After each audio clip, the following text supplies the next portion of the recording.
Hola, ¿qué tal? Les doy la bienvenida a la segunda parte de la cuarta de las clases del curso. En esta oportunidad vamos a retomar el fenómeno del encarcelamiento masivo en el norte global para detenernos en la última fase de este proceso, que es la ocurrida o la desarrollada en los últimos años, en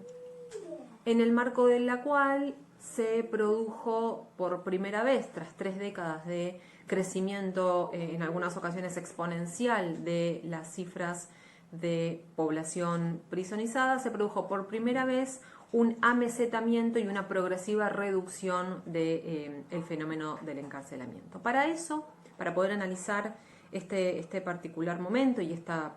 significativa transformación, vamos a trabajar con un texto de un autor español que se llama José Ángel Brandariz García. Es un académico, catedrático de la Universidad de La Coruña, que ha trabajado las distintas transformaciones ocurridas en los últimos años en materia de control del delito, control social, política criminal y transformaciones y reformas penales en el norte global, y que en esta oportunidad, o en el texto que seleccionamos nosotros, sobre el cual vamos a discutir en este video, se titula, en clave de pregunta, más allá del giro punitivo, el descenso de la población penitenciaria en el norte global. En este texto el autor pretende o lo que busca es analizar este fenómeno de la reducción de la población penitenciaria en los distintos países que componen el norte global, haciendo especial énfasis en las condiciones de posibilidad que lo produjeron, las políticas penales que lo influenciaron y las consecuencias que esta reciente transformación trajo aparejadas. El texto comienza entonces dimensionando de qué se trató la reducción del fenómeno del encarcelamiento en los países de Europa, específicamente en España, haciendo una comparación con Estados Unidos. Lo que van a ver es que a lo largo del texto este pivoteo o este diálogo entre lo ocurrido en Estados Unidos y en Europa, específicamente en el caso español, va a estar atravesando todos sus desarrollos. Entonces, lo primero que hace es tratar de decirnos qué dimensiones o qué características cuantitativas adoptó esta reducción. Y para eso nos va a decir que en España, en algunos países de Europa, entre los que incluye España, la cantidad de personas privadas de su libertad se redujeron entre un 15 y un 25%, depende de qué países estemos mirando, desde fines de la década del 2000 hasta 2015. Fue una reducción significativa que en algunos casos incluyó a una reducción de un cuarto de las personas privadas de libertad. Y que esa reducción nos va a adelantar, y que también va a ser un rasgo de mucho peso a lo largo de todo el texto, esa reducción se produjo en un contexto de crisis y fuerte recesión económica. En el caso español específicamente, esta tendencia decreciente en el encarcelamiento, que además no son reducciones breves, sino que se extienden por más allá de un lustro, son reducciones y amesetamientos que empezaron a durar más de 5 años, son los primeros periodos de reducción de la población encarcelada que registra el sistema penitenciario español desde el año 1960. Esta reducción no solo se produjo en el caso español, sino también se verificó en los Estados Unidos, que previo a el amesetamiento de las cifras de prisonización había llegado a tener una tasa de encarcelamiento de casi 800 personas cada 100.000 habitantes, lo que lo convirtió en el país más encarcelador del mundo. Con lo cual, o a partir de la presencia de este fenómeno en ambos países y en el resto de los países europeos que menciona en su texto, el autor nos va a proponer que la disminución de la población encarcelada necesariamente debe ser entendida como una tendencia común en los distintos países del norte global. Y tras proponernos esa afirmación, se detiene en la pregunta de cuáles fueron las condiciones económicas y sociales en que se produjo esta interrupción de un ciclo creciente del encarcelamiento que se había mantenido vigente por casi 3 décadas en estos países. Y en primer lugar va a hacer foco en Estados Unidos, y lo que nos va a decir es que en este país resulta indiscutible la estrecha relación entre el descenso de las cifras de presos y presas y la profunda crisis económica que se inició en el país desde el año 2007. Ese particular contexto económico, ese contexto de depresión económica y financiera, va a ser la condición que va a volver posible de que en Estados Unidos se instalara la idea de que el modelo del encarcelamiento masivo era económicamente insostenible. Ese peculiar contexto económico también fue la condición de posibilidad para que se pudieran habilitar las discusiones a nivel social y político acerca de las severidades y las graves consecuencias humanas que produce el punitivismo. En el caso español, sin embargo, no existe ese consenso tan amplio entre los distintos autores que trabajan la temática de que el vínculo entre reducción del encarcelamiento y recesión económica haya sido un vínculo tan estrecho o tan determinante. Y esa puesta en duda o ese cuestionamiento a este vínculo tiene que ver con que en España no existió, como sí hubo en Estados Unidos, un debate público profundo respecto de la necesidad de reducir la punitividad o reducir la prisonización en base a argumentos de índole económicos. Sin embargo, pese a que esta discusión no se produjo, Brandaris nos va a decir, tampoco se puede negar que sí existe alguna relación entre contracción de la población privada de su libertad y crisis económicas. Básicamente porque no es casual que esa reducción, ese descenso de las cifras del encarcelamiento se haya producido justo en un contexto de reducción del gasto público en materia de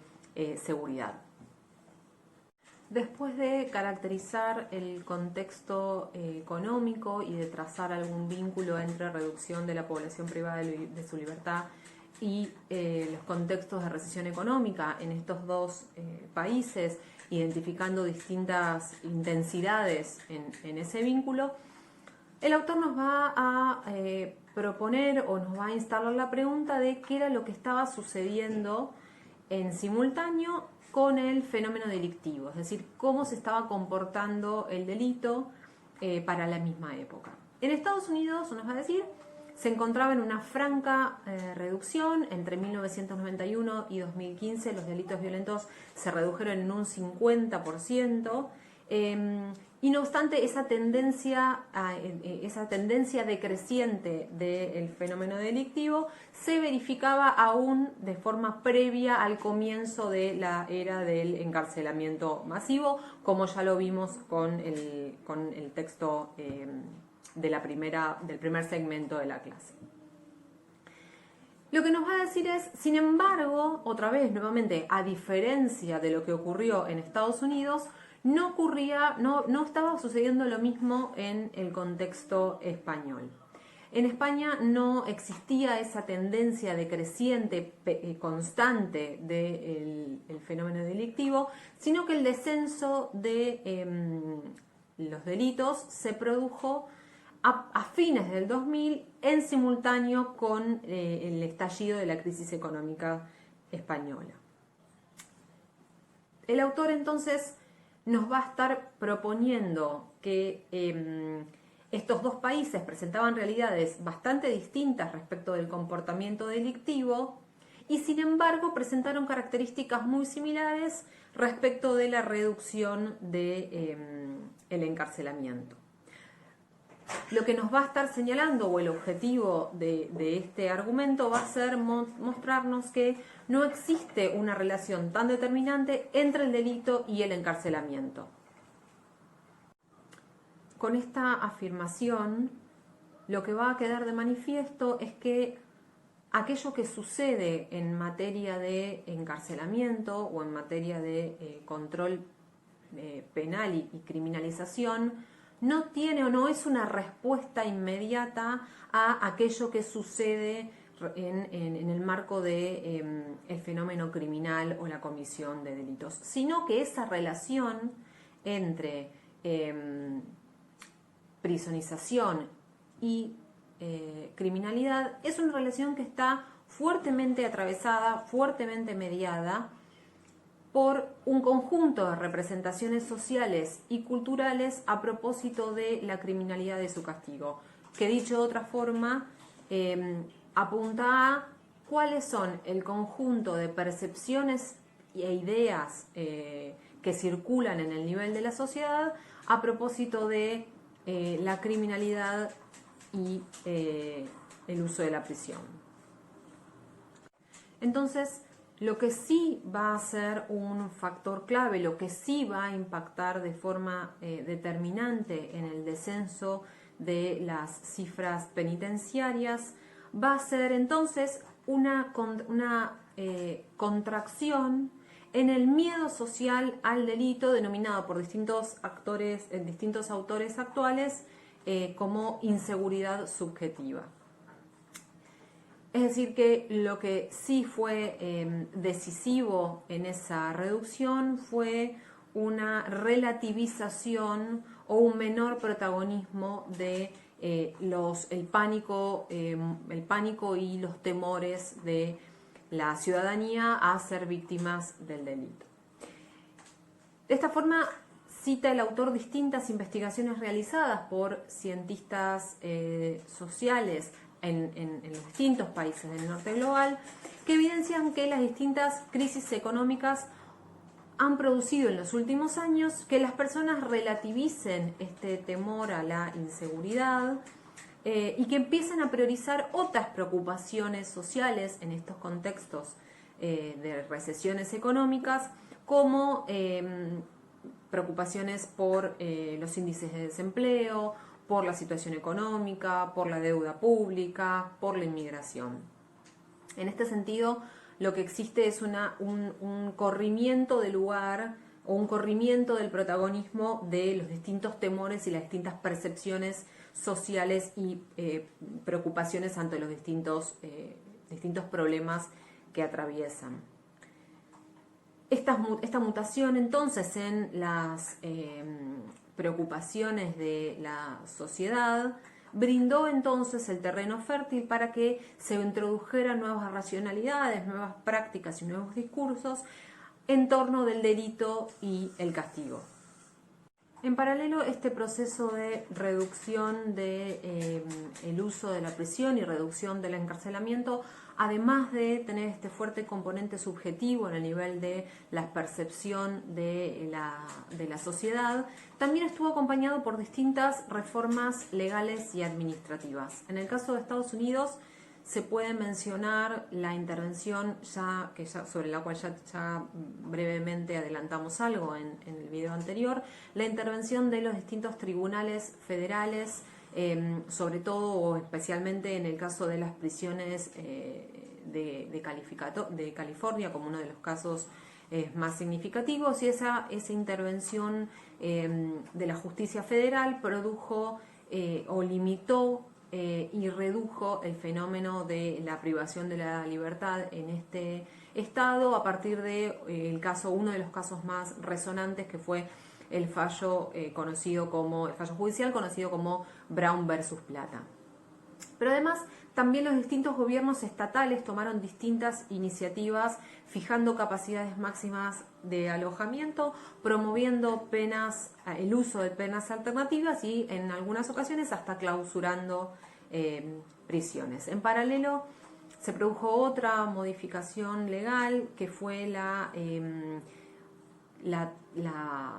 cambio en la criminalización del delito de drogas, en el cual se rebajó la severidad de las condenas. Y por último, o mejor dicho, en el marco de este contexto, se produjo un gran debate de un importante alcance social y político sobre la situación de los sistemas penitenciarios en Norteamérica. En España, entonces, o por otro lado, no se produjeron estas reformas significativas que sí se evidencia en el caso norteamericano, y tampoco se dio un debate serio y detallado respecto de qué hacer con el crimen y cómo responder frente a él, sino que lo que intervino en la reducción de las cifras sobre encarcelamiento fue lo que algunos autores han denominado como estrategias de la puerta de atrás, en referencia a estas distintas medidas de orden administrativo que se pusieron en marcha al interior del sistema penitenciario. El caso más típico o el mejor ejemplo es la concesión de liberaciones anticipadas, y esas estrategias de la puerta de atrás evitaron dar esta discusión o este amplio debate respecto de cómo abordar la cuestión, que sí se produjo, como nos dice Brandaris, en el caso norteamericano, y fue tan importante o es tan importante a la hora de comprender el descenso del fenómeno del encarcelamiento en ese país. Finalmente, el autor nos va a señalar que esta modificación en la tendencia del encarcelamiento, esta modificación orientada hacia la baja, hacia el descenso del encarcelamiento en el norte global, trajo distintas o diversas consecuencias. La primera de ellas se vincula con el fuerte impacto que tuvo en las condiciones de vida de la población privada de su libertad el recorte del gasto público. Este recorte o esta reducción del presupuesto afectó muy negativamente el acceso de las personas privadas de su libertad a diferentes derechos como la salud o la alimentación, lo que produjeron una importante degradación de las condiciones de vida de las personas presas. La segunda identifica que esta reducción en la población privada de su libertad no debe ser leída como, o no supuso una reducción o una contracción de los controles penales, sino que lo que ocurrió fue que se produjo una derivación de los sectores sociales más criminalizados de la población hacia otros dispositivos no penitenciarios. Sectores que previamente hubieran sido el blanco de el alojamiento al interior de una cárcel, pasaron a ser intervenidos o criminalizados a partir de otros dispositivos penales no necesariamente penitenciarios. Ese proceso ha sido denominado por distintos autores como proceso de transcarcelación, y el ejemplo más claro, o eso ocurrió con mayor despliegue en el caso norteamericano, en donde en simultáneo con la reducción de la población presa, se produjo un fuerte incremento de la población internada en distintos centros por cuestiones migratorias. Es decir, bajó la cantidad de personas presas acusadas o condenadas por la comisión de delitos, y subieron las cantidades de personas presas que fueron por motivos migratorios o por irregularidades migratorias. En ese sentido es que se produjo un viraje de la cárcel, de la prisión, hacia los centros de internamiento. A modo de resumen, entonces, de este segundo video, nos deberíamos quedar con alguna de las siguientes ideas. En principio, que el proceso de reducción, de amesetamiento y reducción del encarcelamiento en el norte global se produjo en contextos económicos de contracción o de crisis. Según el país que estemos mirando, esa relación va a ser más o menos evidente. Que el comportamiento del fenómeno delictivo o qué ocurra en materia de criminalidad tiene menor relevancia o no tiene una relación tan determinante con lo que ocurra en materia de encarcelamiento. Lo que sí tiene ese estrecho vínculo y sí presenta una relación o una influencia mucho más determinante son las percepciones sociales acerca de la inseguridad y el delito y cómo se mueva esta sensación de inseguridad o esta percepción subjetiva de la inseguridad, que todo ese contexto se tradujo en distintas transformaciones o medidas legales o administrativas que también tuvieron una influencia significativa a la hora de poder entender este fenómeno. Espero entonces que les haya servido este video y nos vemos en el siguiente.